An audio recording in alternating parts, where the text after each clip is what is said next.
আমরা এখন হোসেনপুর ব্রিজের একটু সামনে আছি। এখানে রাত্রেবেলা একটি বালগেট বলতে বালুবাহী ছোট একটা ট্রলার ডুবে যায়। তো এখানে আসলাম, এখন পানিতে নামতেছি। তো আমাদের সঙ্গী তখন ঈদের টাইট ঠাই লইব না, এটা দূর সিদ্ধের আগে না 10-12 হাত পানি আছে বুঝে গেছে। আমাদের ভাইরাল আলম ভাই সারা বাংলাদেশে আমরা ধরাই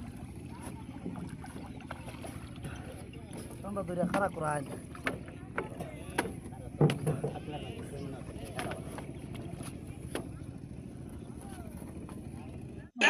আসসালামু আলাইকুম। আল্লাহর রহমতে দেখতে পাইতেছেন ডুবে যাওয়া কাঙ্ক্ষিত ট্রলারটি অবশেষে আমরা হোসেনপুর ব্রিজের একটু উজান থেকে উদ্ধার করলাম। আর ডুবে যাওয়া বালগেটটির মধ্যে কোনো বালু ছিল না, খালি একটি ট্রলার, অনেকগুলো ড্রামই লাগছে। আর এলাকার লোকজন দেখতে পেতেছেন, হাজার হাজার লোক দেখতেছে ড্রাম বাইন্দা কীভাবে ডুবে যাওয়া কাঙ্ক্ষিত বালগেট আমরা ডুবুরিরা উদ্ধার করে তাহি। এগুলা দেখার জন্য সরাসরি অনেক লোকের ঢল পড়ছে, দেখতে পাইতেছেন। আর ভিডিওটি ভালো লাগলে অবশ্যই লাইক, শেয়ার ও সাবস্ক্রাইব করবেন। আর স্ক্রিনে দেওয়া নাম্বারে অবশ্যই যোগাযোগ করবেন। দেখতে পাইতেছেন আমরা অলরেডি পানি সেচতেছি। আর পানি সেচা শেষ হইলে আমরা ড্রাম রুম গুছায় আবার চলে যাব আমাদের এলাকাতে।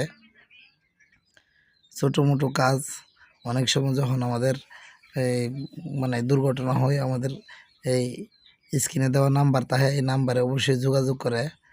আর যারা যারা এরকম সমস্যার মধ্যে পড়েন অবশ্যই আলমডুবুরির নাম্বারে যোগাযোগ করবেন।